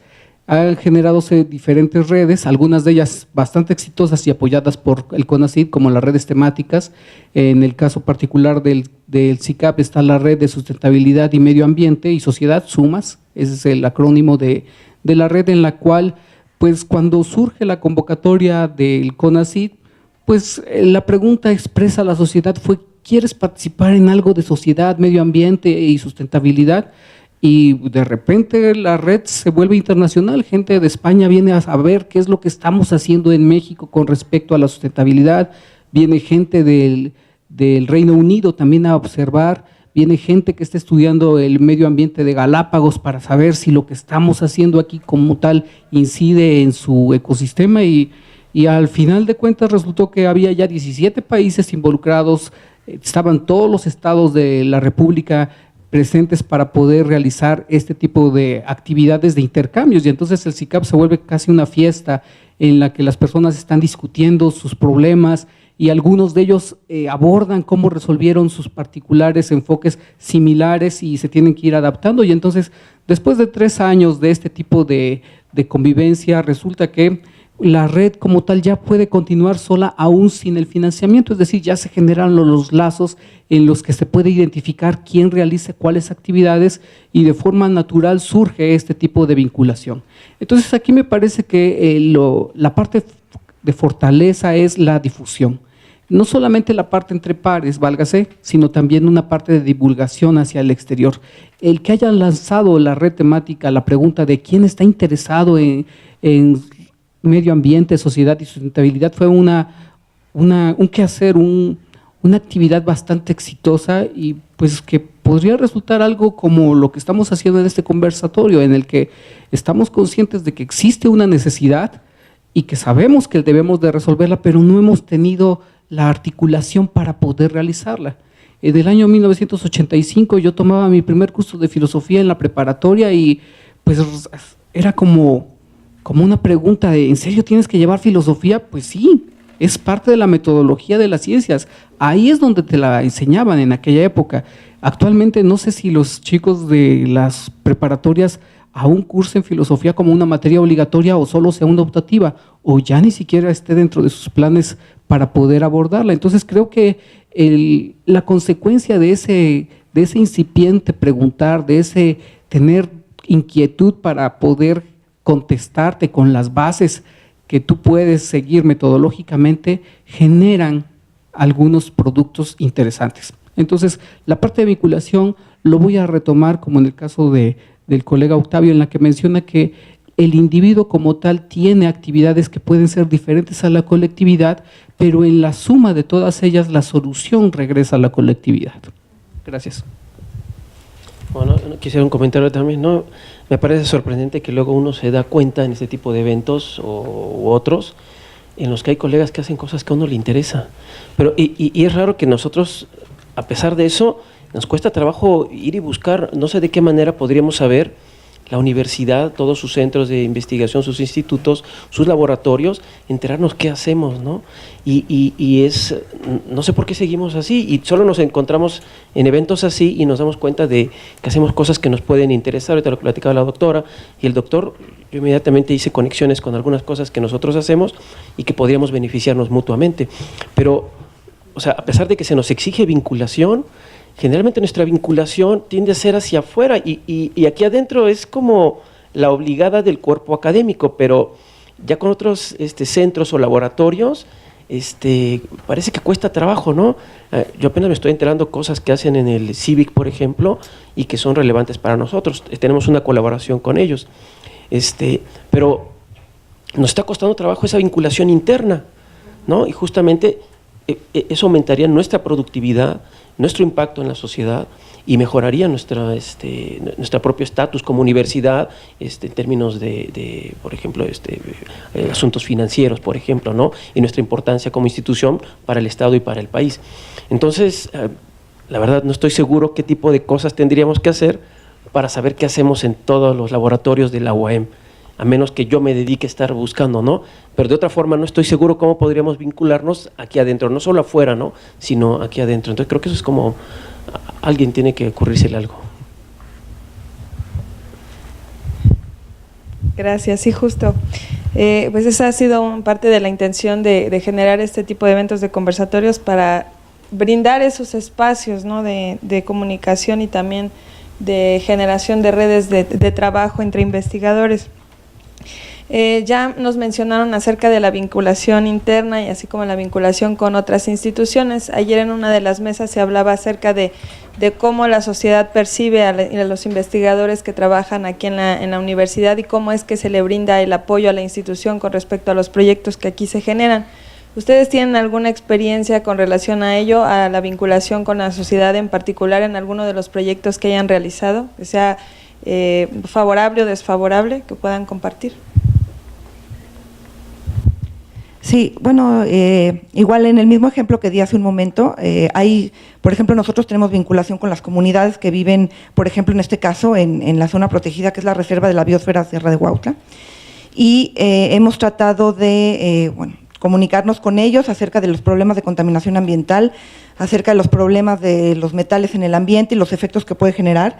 Hemos también tenido varias comunicaciones con los comisarios ejidales, con los presidentes municipales.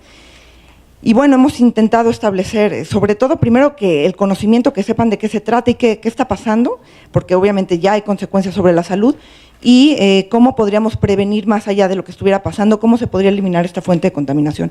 Ese sería un ejemplo de vinculación. También, por ejemplo, otra parte que hemos colaborado bastante, con la Universidad de Querétaro tenemos un proyecto muy grande de conducta, justamente lo recordé, donde los neurotoxicólogos y la gente que hace neurociencias está muy interesado en la conducta con respecto a los ambientes contaminados, porque se ha visto que es algo nuevo, es que cómo el ambiente contaminado puede realmente tener efectos sobre la conducta animal. Y bueno, en ese sentido ya también estamos incursionando y hemos hecho varios trabajos en este sentido. De hecho, hay una doctora que ya tiene 3 años con nosotros en la UAM, la doctora Hernández Plata, está en el CEIP, que es experta en este sentido, y también ella está en constante vinculación con las comunidades. No les habla mucho de la conducta de los animales, pero sí, ellos utilizan mucho los animales como parte del aprovechamiento de los recursos naturales. Entonces, en ese sentido, está tratando de establecer esta vinculación con la gente de las comunidades. Ese sería, desde mi perspectiva o desde mi quehacer científico, el ejemplo. Gracias. En el caso del SICAB, hace ya muchos años, cuando estaba de alcalde o presidente municipal el fallecido licenciado Giles, se hizo una convocatoria explícita de invitación a la universidad para generar un grupo de trabajo para determinar si existían las condiciones para generar un relleno sanitario en Loma Mejía. Probablemente lo recuerden, probablemente no. Fue un tema bastante álgido porque tenía que haber demasiados elementos, tanto legislativos, de condiciones del manifiesto de impacto ambiental que debería de realizarse, y fue realmente muy complejo tener a biólogos trabajando con geólogos que no eran de la universidad, que se tuvieron que integrar al sistema, las personas que determinábamos las concentraciones probables de metano en función de los residuos sólidos y todo el impacto que podía tener el sistema. En la conclusión, el resultado fue que se entregó una carpeta prácticamente del resultado de la investigación de unos 1000 hojas más o menos, en las cuales se detallaba cada una de las especies que estaban siendo afectadas, que las que se podían afectar, cuáles podrían ser las consecuencias, cuáles podrían ser los medios de mitigación.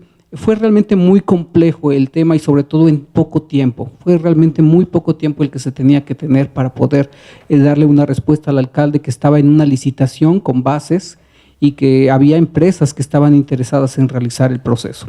La conclusión fue bastante desafortunada porque a pesar de que existían las condiciones para poder establecerse, el relleno sanitario se cierra después de una operación en la que concluye el mandato del municipio y continúa una corriente diferente política en el caso de la operación de los residuos sólidos urbanos.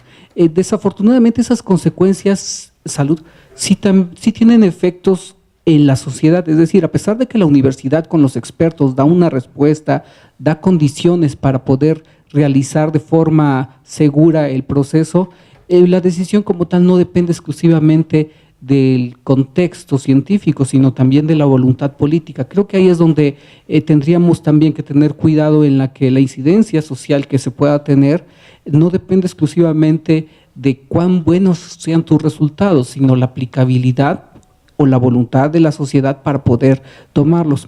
Voy a poner un ejemplo final en el caso de los colegas que estamos estudiando el agua, para el caso específico de Chihuahua, pues ahí la voluntad es muy grande, es que si no tienen esa agua, pues una de las preguntas que les hacíamos a la comunidad es, oigan, si saben que se van a morir, ¿por qué la siguen tomando?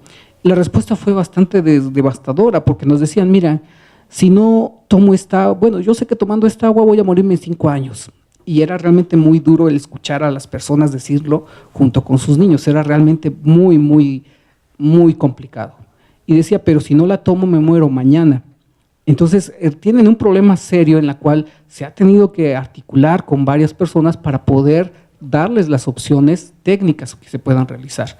Sin embargo, nuevamente nos encontraremos en algún instante con que la aplicación pueda eventualmente tener alguna afectación o algún cambio de norma que podría poner en riesgo la vida de las personas. Entonces, mi comentario final con respecto a la dimensión de vinculación es que no es suficiente el que se tengan todos los resultados, sino que la aplicación depende de las personas y las personas tienen también muchas formas de interpretar, adecuar y eventualmente obedecer la parte que corresponde a la sociedad. Sí, ahorita que hablaba la doctora y el doctor, estaba pensando yo en los niveles de impacto social que puede tener nuestra investigación. Y creo que uno puede considerar que hay varios niveles. Creo que el principal de una universidad como esta es en la formación de recursos humanos, ¿no? De gente que esté informada, capacitada en algunos aspectos y que sepa tomar decisiones en consecuencia. Creo que ese es un nivel importante. Y creo que el otro, en términos de investigación, que es los productos de nuestra investigación, van en dos sentidos desde mi punto de vista. El primero es el cognitivo, es decir, somos una especie anómala en este planeta que no solo nuestro aparato cognitivo evolucionó para sobrevivir, sino de alguna manera utilizamos ese aparato cognitivo para entender dónde estamos, ¿no? No evolucionó para eso, pero lo usamos para entender en dónde estamos. Y eso nos provoca placer, un tipo de placer cognitivo, entender el mundo. Por eso nos planteamos preguntas básicas. Y creo que el hecho de que nosotros hagamos ciencia básica debe ser, debemos de compartir ese placer cognitivo con la sociedad, por lo que deberíamos hacer mucha más difusión y divulgación de lo que hacemos. Esa sería una forma clave para impactar en la sociedad y hacernos importantes. Es decir, que la sociedad valore la universidad pública en este sentido, como la nuestra, ¿no? No sé en qué tanto riesgo esté actualmente la universidad pública. Cada quien tendrá su opinión actualmente, pero debemos de hacerla valer a través de la difusión y divulgación. Y por el otro lado, además del placer cognitivo, está la parte útil de la ciencia y la investigación.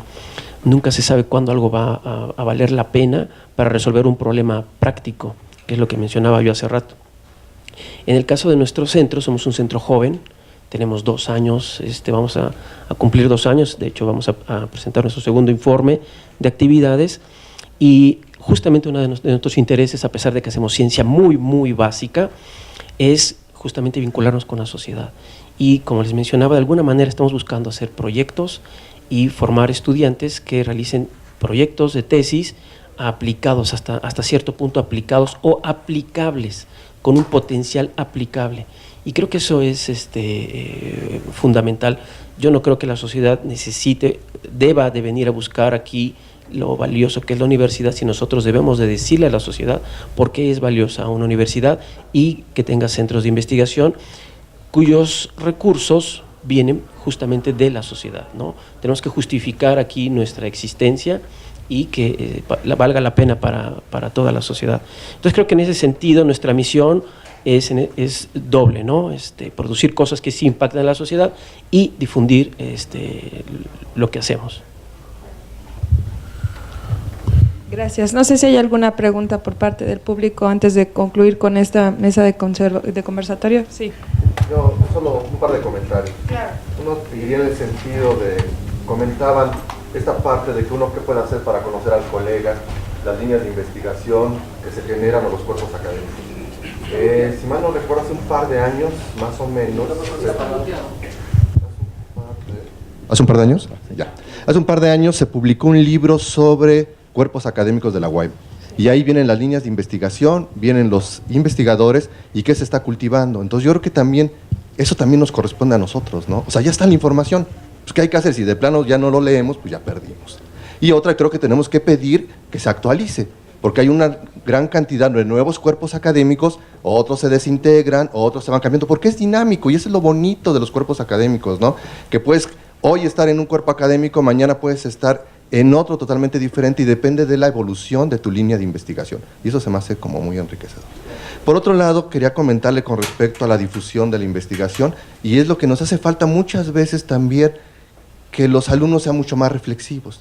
Y un ejemplo muy claro, hubo un simposio sobre una minera que iban a abrir cerca del nuevo aeropuerto, y a cielo abierto, vinieron investigadores de diferentes líneas, y estuvo el representante en ese momento de Semarnat, de esta institución. Bueno, yo recuerdo claramente que se tomó el caso de Huautla, contaminación, arsénico, porque decían que la minería era lo máximo, entonces ponía la parte que no era lo máximo, ¿no? Digo, hay de ambos lados, hay una parte económica increíble, excelente, hay una parte que desechan y que no tienen el cuidado adecuado. Bueno, ahí está la problemática. Se habló de la problemática, se habló del arsénico, y nuestro súper representante de Semarnat, lo primero que dijo, eso ya es un asunto viejo, ya está atendido.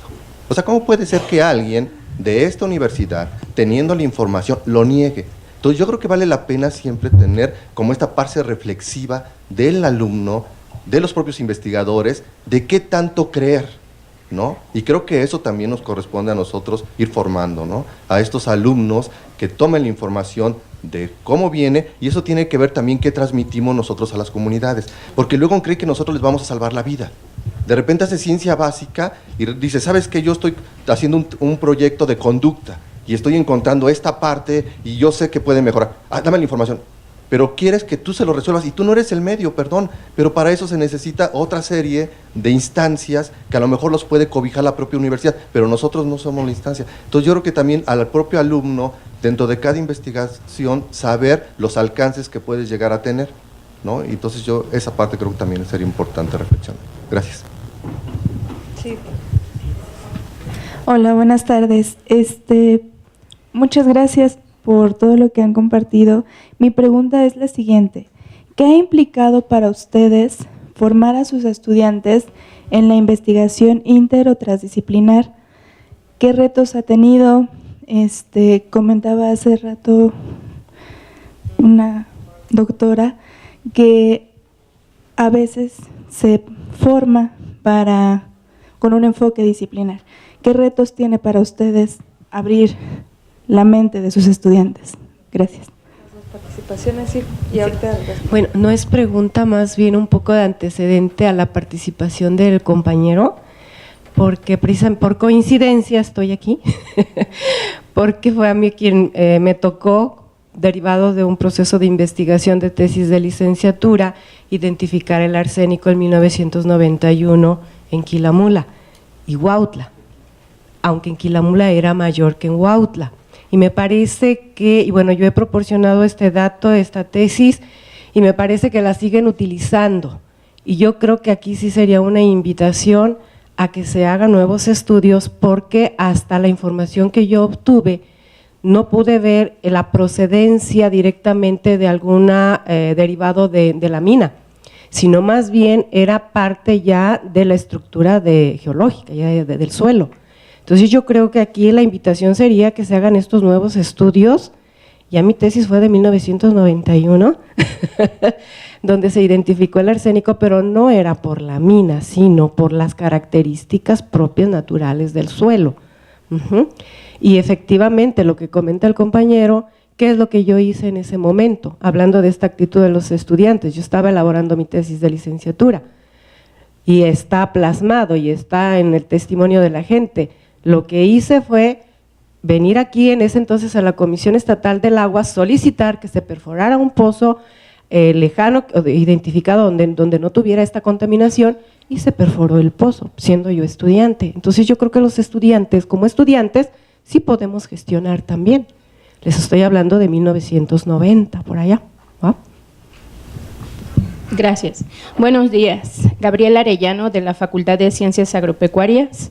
Y bueno, desde el día de ayer estoy escuchando en el panel, el último panel más lo que va de ahorita, la coincidencia, y lo volvemos a decir con el biólogo en su comentario, la deficiencia en esa conciencia de convivir entre disciplinas y transdisciplinas, aunque ya se habló que actualmente se hace a través de cuerpos académicos y todo esto, se menciona y se vuelve a mencionar varias veces, nuestros planes de estudios no contemplan algo así. Entonces mi pregunta es en relación, aunque en mi cabeza ya han estado girando varias ideas, acabamos de terminar nuestros planes de reestructuración de 2 de las carreras en la facultad y se maneja muy ligerito. Entonces, mi pregunta, ya sea a quien la quiera contestar o en la experiencia de cada quien, es ¿qué estrategia propondrían ustedes para generar esa conciencia en la idea de formación de estudiantes desde la licenciatura, como lo dice la doctora Márquez, hasta los de posgrado, ¿no? Porque pues yo no quiero hablar mal de mi escuela, pero también nos hizo falta un poquito esa conciencia, y mejor no digo otras cosas, ¿no? Pero sí me gustaría, sí, porque de repente los cuerpos que te forman, lejos de ayudarte, se generan ahí un montón de conflictos de los cuales no quiero hablar, pero sí me gustaría escuchar desde su experiencia alguna estrategia que propongan para incluir dentro de nuestros planes de estudio, y si esto tendría que ser a nivel universidad, no nada más a nivel facultad, por aquí una sí y otra no, sino que fuera como una política de la educación dentro de nuestra universidad. Ese va a ser, bueno, yo un poco también del lado del compañero de acá, que decía que en cierta forma depende de los profesores y depende de muchas cosas. Cuando uno analiza cómo se realiza la transdisciplina, pues uno puede llegar a encontrar que, como lo ha mostrado el panel, muchas veces sí se realiza de forma intuitiva. El asunto es que no teníamos como el lenguaje o la identificación para decir, ah, sí, ahí está la transdisciplina o ahí está la interdisciplina. Y yo me imagino, por decir, en mi conocimiento o en mi visión, agronomía tal vez sea una de las disciplinas que de manera natural desarrolla la transdisciplina, al estar vinculado con muchos campos de conocimiento, y que, bueno, el debate estuvo en algún momento en que algunos campos de conocimiento, como la biología, la física, las matemáticas, se sobre especializaron. Pero está el claro ejemplo, por decir, de la arqueología, que es completamente transdisciplinaria, que ellos no viven si no están vinculados con otras disciplinas, ¿no? Y a lo mejor un ejercicio sería preguntarnos, a nivel de campos de conocimiento, en la formación, ¿qué tanto los que nos forman son del mismo campo del conocimiento al que pertenecemos? O sea, ¿qué tanto el matemático es formado solamente por matemáticos? Y en otros campos, un biólogo que tanto participa en su formación, un médico, un biotecnólogo, u otros campos, ¿no? Ahí es donde uno como que va identificando. Y a lo mejor por ahí va un poco mi sentido. Y ayer hacía un comentario que a lo mejor quedó desvirtuado, que era, yo comentaba que para que se pueda generar la transdisciplina debería de haber ciertas estructuras que favorecieran eso. Y se interpretó como que yo quería que se destruyera el modelo actual y se implementara un nuevo modelo que favoreciera la transdisciplina. Y yo creo que no, que es un proceso paulatino donde se permitieran estos intercambios. No es lo mismo leer como el programa de cuerpos académicos en un librito al interactuar. Debería de haber mecanismos que favorecieran este encuentro, porque no es lo mismo que uno puede ver un título y lo que hace es completamente diferente, ¿no? O sea, sí está vinculado, pero es alterno, ¿no? Y entonces yo creo que eso es lo bonito de estos espacios que permiten conocernos, ¿no? Y no irnos a ese modelo donde estamos más vinculados con el exterior. Yo por decir, ahorita estoy haciendo una investigación sobre la participación de actores no científicos en procesos de investigación, particularmente asociaciones civiles y dependencias de gobierno, y sorprende que sus colaboraciones, más del 70%, ni siquiera son de otra región del país, sino son de otros países.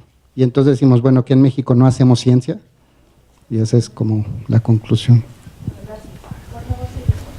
Sí, a mí me gustaría contestar, gracias por sus comentarios, de la compañera acerca de los alumnos y también, por supuesto, de la compañera de atrás, doctora, no sé. Primero, bueno, en cuestión de lo que comentaban del arsénico, pues muchas gracias por el comentario, y a mí sí me gustaría hacerle una invitación para que consulte todas las publicaciones que hay acerca de Huautla a partir del 2006 para acá. De hecho, en 2016 ya salió toda la parte se publicó toda la parte de los metales provenientes de la mina, y por supuesto hay un componente natural importantísimo, pero también de la mina ya tenemos todas las concentraciones biodisponibles en animales, en plantas, el impacto en cadena trófica, además de lo que realizamos de la población humana. Entonces, bueno, ya están los estudios, por supuesto faltan muchos más, y hay alrededor de 10 tesis, de entre 10 y 12 tesis, tanto de licenciatura como de posgrado. Hay más de 6 publicaciones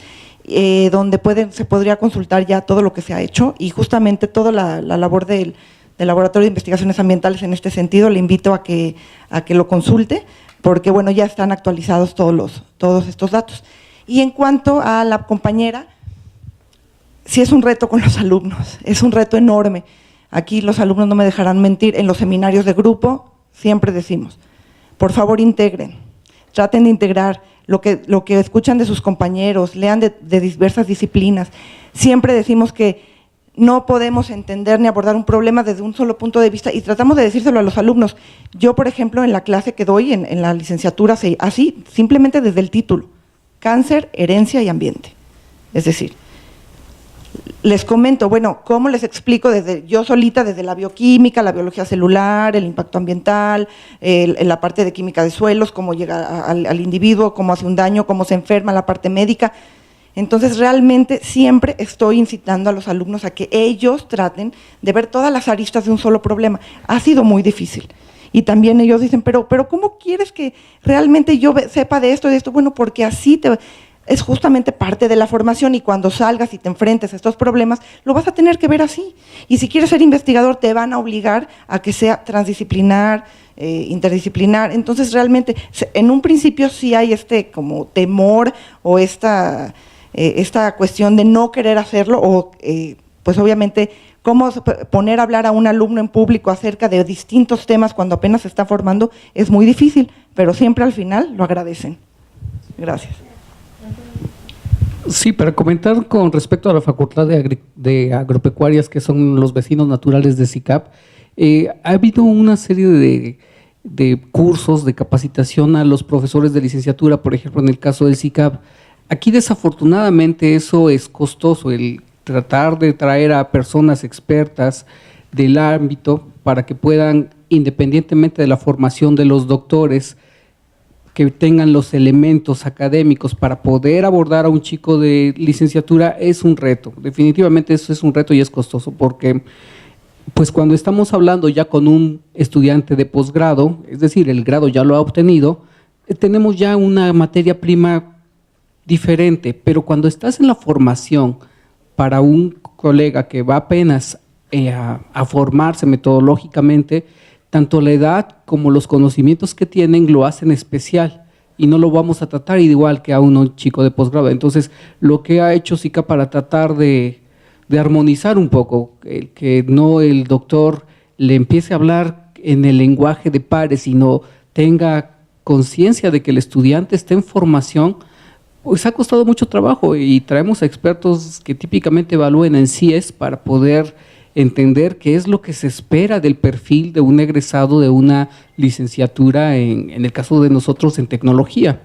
Pero pues aquí no creo que la universidad tenga la capacidad para poder realizar de forma permanente estos cursos de capacitación. Creo que en este instante la universidad tiene unas carencias realmente grandes como para que pudiésemos incluso tratar de remendar, disculpen el término, esta carencia que los planes de estudio pues son disciplinares y no contemplan la forma de integrar al estudiante. Entonces yo desafortunadamente no podría darle una mejor respuesta a su inquietud.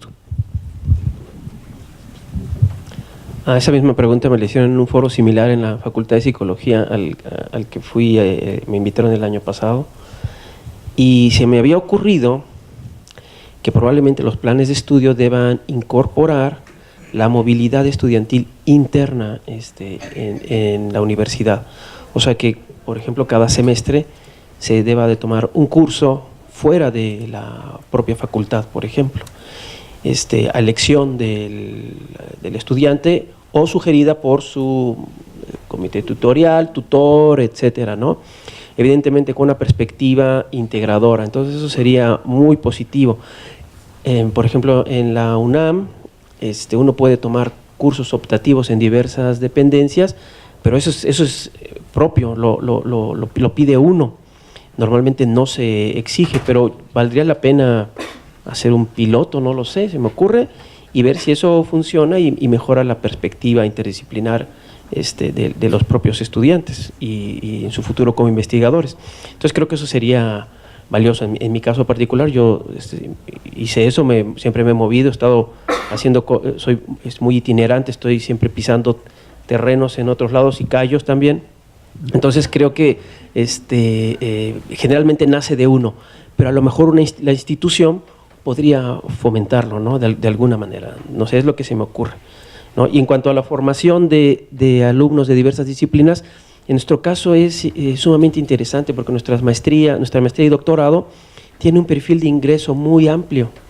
Nosotros recibimos filósofos, licenciados en educación, lingüistas, psicólogos, biólogos, ingenieros, y tenemos que hacer un esfuerzo enorme por establecer un lenguaje común. Evidentemente es bastante complicado, porque de esta diversidad de disciplinas que ingresan a nuestro centro intentamos formarlos en este campo unificado que son las ciencias cognitivas, cuyo objeto justamente son procesos cognitivos en los seres vivos y en sistemas artificiales. Entonces tenemos que hacer un esfuerzo enorme.